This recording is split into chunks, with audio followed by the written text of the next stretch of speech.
হঠাৎ আমি আর আমার ভাতিজা রাস্তা দিয়ে যাচ্ছিলাম, তো যাওয়ার সময় হঠাৎ গুঞ্জন শুনতে পেলাম অনেক। এদিক ওদিক তাকাতাকি করে এদিকে কিছু শব্দ শুনতে পাচ্ছি যে কী ব্যাপার এইখানে।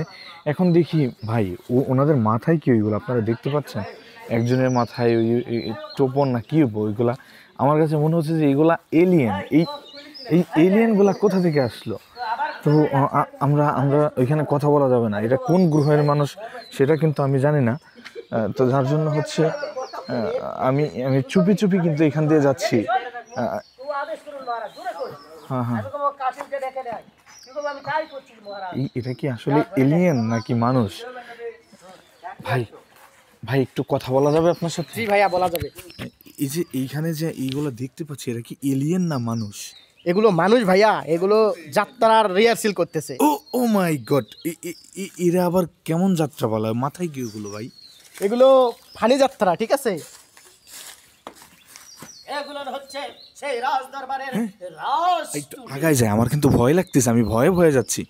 জনাব, যদি আদেশ করুন তবে কাশিমকে আমি নিজে হাতে ধরে আনতে পারি। হ্যাঁ মন্ত্রী মহাশয়, আমি তাই ভাবছি ওই ভিখারি ছেলে কাশিমকে ধরে নিয়ে আসে এই রাজ দরবারে সবার সম্মুখে আমি তাকে শুনি চালাবো।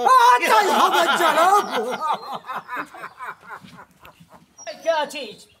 আমার রাজ দরবারে ভিডিও কে করছে? ওই ভিডিও ম্যানকে তুই ধরে নে আয়। তাই করছি মহারাজ। তাড়াতাড়ি যা।